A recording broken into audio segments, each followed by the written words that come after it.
So let's start our elements of handicapping for the 2024 Belmont Stakes with part one, which is form. And for those of you who are familiar with this, we've done this for each of the Triple Crown races so far, the Preakness and the Derby. And we're going to concentrate on the four elements of handicapping: form, class, speed, and pace. So when we talk about form, this is how we're going to evaluate each contender. We're going to look at the break from their last race, the kind of trip they had, the pace, the race shape, how did they finish, the quality of the race, and then finally progression, whether or not they demonstrated the kind of form that tells us that they're ready for a big race or to take another step forward. And we're going to do that in our +2, -2 system that we use. And basically what it means is +2 is you're running an excellent race. -2, you're not doing very well at all. So then you have the middle categories: above average, average, and below average. And then we also have our progression category, and we'll use the same +2, -2 range. And that's basically our indication of whether or not a horse is likely to move forward from their last race, or will regress, or will stay the same. So that's how we're going to evaluate form. So it should be pretty self-explanatory. Now we're going to start with number one, Seize the Gray, who drew the rail today. This is Monday when they did the drawings, and is it 8-1, and that's an interesting price for a Preakness winner. Trained by the coach, of course, and won on the front end of the Preakness. Be interesting to see if they try that tactic again in the Belmont. But we'll take a look at form. And in the Preakness, of course, Seize the Gray, I thought, ran probably the best race he's ever run. Got a +2. Took advantage of a pace scenario where he was able to get to the lead and nobody went to get him, and he just walked away with the race. Displayed something left in the tank. This may be a horse who's getting well at getting good at the right time. The Pat Day Mile was a very good effort. I don't know how good the field was. Bluegrass Stakes was a little on the subpar side. So this is a horse who's definitely getting better at the right time. Now, the big question is the 1.25 miles, and winning it on the front end against what I consider to be a much better field than the Preakness. Not so certain this one is likely to run another good race, although I'm going to give for progression a +1 because I think this horse is in good form, and I expect to run pretty well. So, and with the coach, they are so inconsistent, you never know. But all indications that this horse is going to run a quality race. So we take a +2 for the Preakness, +1 for the Pat Day Mile. We take one away for the Bluegrass Stakes, and then we add one back in for progression to give a total score of +3. And one of the things that we are trying to do is this is the first time we've used this grading system this year. We're going to take a suggestion from one of our loyal subscribers, Nolan Rogers, and he suggested we use 3 races for each, and I think that makes a lot of sense. So we're going to try to use 3 when we can, just for edification purposes. So take a look at Resilience. Ran what is a pretty good Kentucky Derby. It flattened out a little bit in the stretch, and Belmont has said he has a little bit of some reservations as to whether 1.25 miles is what this horse wants distance-wise, but I think this made a pretty big leap forward in the Kentucky Derby. Just not sure about the speed, but we'll take a look at Kentucky Derby. I thought Resilience ran an excellent race. Just didn't quite have enough, but I think ran as well as he could run. So for that, I'm giving him a +2. The Wood Memorial wasn't a great field, but Resilience ran a very nice race, so he gets a +1. And the Risen Star, I think he ran pretty well in that race, and I think it was a harbinger of things to come in the Wood Memorial and the Kentucky Derby. So this is a horse who definitely has progressed up to the Kentucky Derby. I'm giving Resilience a -1 because of Mott's comments about I'm not sure this horse really wants 1.25 miles, and also the issue is whether or not this horse can run a race that would put him in the mix. This is a much better field, and I'm have some issues about speed, but we'll get into that in that section. So as far as form goes, he gets a +2. So Mystic Dan is our Kentucky Derby winner. Finished an okay second, I guess, in the Preakness. I wasn't really thrilled with it, but he did finish second off of the Derby, and I guess that's what counts more than anything else. I'm giving him a 0 for that race. It was an okay second in an okay field. You expect the Kentucky Derby winner to do a little better than that. And I'm not sure. Again, I have expressed reservations about distances with Mystic Dan, and this is now the third straight race at classic distances, and I still don't know if this horse really wants them. So he gets a 0 for the Preakness because he had every chance to win that race, and he simply didn't do it. Gets, of course, a +2 for the Derby. Brian Hernandez really gets the +2. That he was not the best horse that day, but he did have the best jockey, and I'll stand by that all the way. Arkansas Derby, I thought he ran an okay third, an unimpactful third. Progression-wise, I really think this is where Mystic Dan hits the wall. I just don't think this sets up well. Third race in 5 weeks at distances that I don't really think the horse wants. So I'm going to give a +2 or -2, and with a total score of 0. And maybe this horse does have some talent. Maybe can end up in the money, but I don't see any way this horse can win the Belmont. The Wine Steward, we saw a lot at 2 years old and ran some really good races. Had kind of had second-itis this year, although I don't think this horse has that. Let me be clear. I think this horse has just finished second in 3 straight races, and you do have to wonder about a couple of things. Number one, has this horse progressed from 2 years old? And number two, simply, is this horse fast enough? And that's really what it comes down to. This horse is ultra consistent.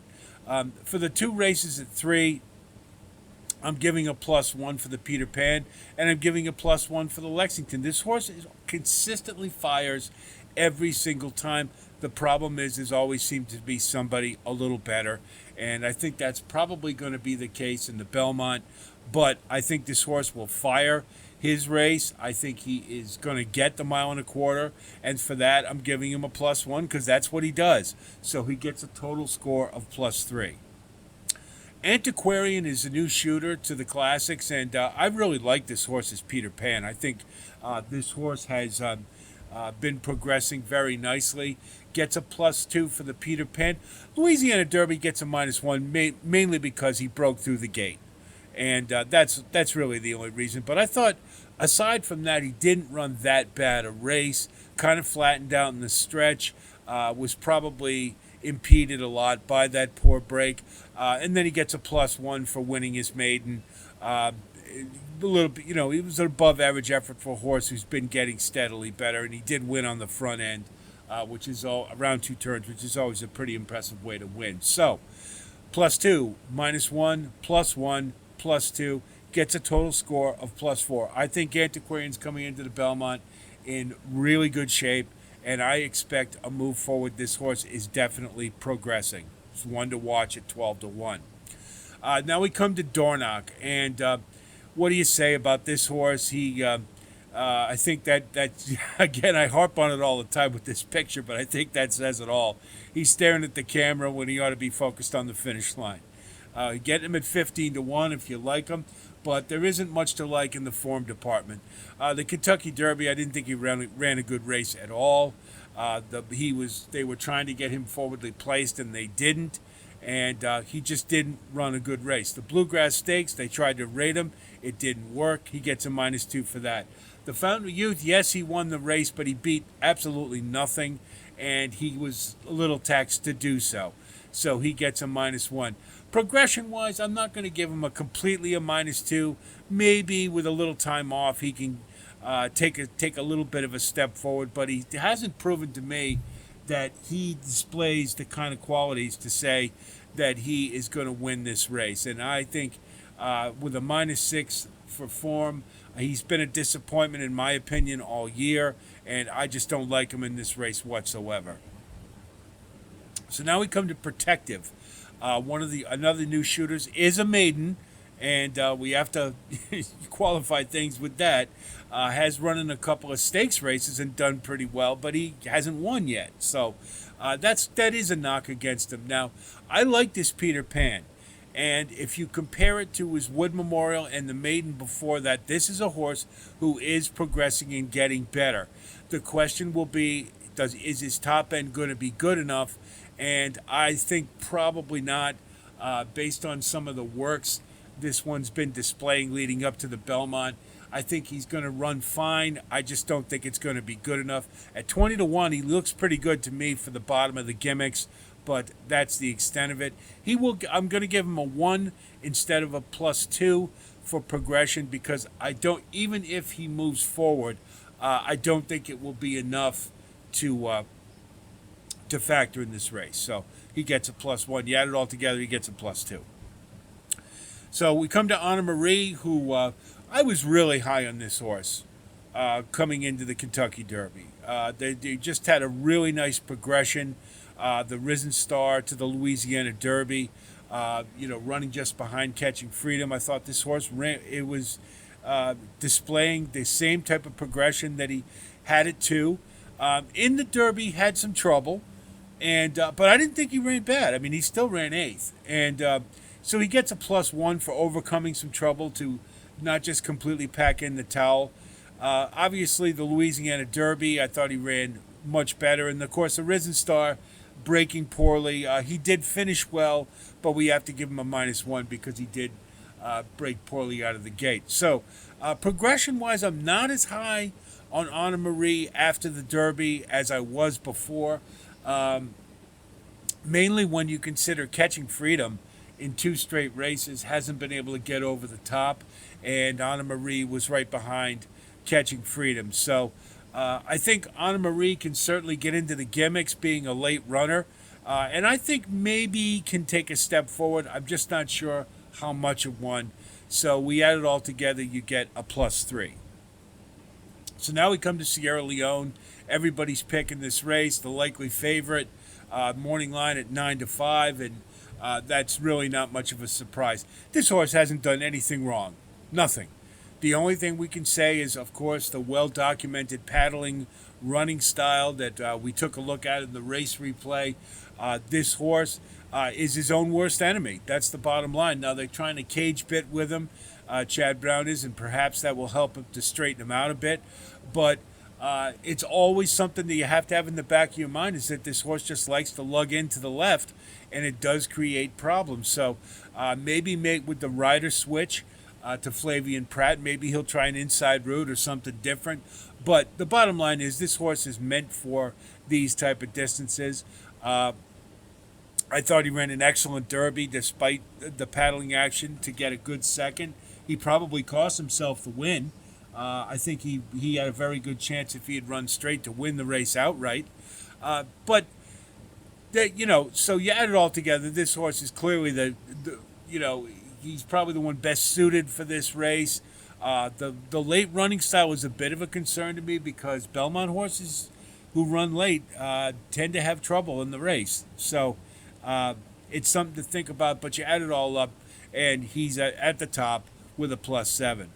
Now we come to the new shooter, Mindframe, that everybody's pretty excited about. And certainly if you watch his first 2 races, you can understand why. Now, here's the thing. I don't like giving horses a +1 or a +2 for a maiden win or a non-stakes effort, because the class is really the issue of the races. But the maiden special weight from Mindframe was pretty spectacular, considering he broke so poorly and then made up for it and dusted that field. So that's why he gets a +1 instead of a +2. But it was obviously a really nice effort. His first effort around 2 turns, I really don't think he beat a whole lot, but he did it like a good horse is supposed to, and he did it with ease. And so from that perspective, this is a horse clearly with a lot of talent. Now, whether or not he can take a step forward with the big jump in class. That's really the question mark. And he's certainly going to be facing pressure from horses who are much better than what he's been running against. And then the race shape will also be the issue. And so there's a few question marks. So this horse certainly looks capable, but I'm going to give him a +1 instead of a +2, mainly because there are some question marks, and he's only had a couple of starts. Yeah, those of you who follow the channel know that I'm not big on taking maidens on top in graded stakes races, meaning horses who have just broke their maiden stepping up into a graded stakes race. It's not something I like to do too often, but this horse does look as advertised, and by all indications is working up a storm. So mind frame, certainly one we want to keep an eye on. So we look at the form, and you'll see in blue are our top. Sierra Leone, Mind Frame, and Antiquarian have the best scores, and Dornoch is really the only one who has a negative score. Mystic Dan is second to last with a 0, but for the most part, and this happens quite a bit with the Belmont, because the horses, specifically the ones who don't race in the Preakness, certainly have more time to recover, and especially if they ran well in the Derby, maintaining the form, with a break is certainly easier to do. And then you have the horses who just came out of the Preakness, who probably didn't run in the Derby, and so you've got a lot of positives on the form side. So this shouldn't be too big a surprise for us. So that's form. Our next part will be class, and we'll be looking at the pedigree of the contenders, and then we'll be looking at what that involves is grading the prep races that these horses have run in, to give us an idea of who's been facing the best competition. Those are just a couple of the factors. For those of you who've watched our Elements of Handicapping for the Derby and the Preakness, knows how it works, and I hope to have you back for that. So be on the lookout for class coming right behind form, and then we'll have speed and pace later in the week along with our final assessment.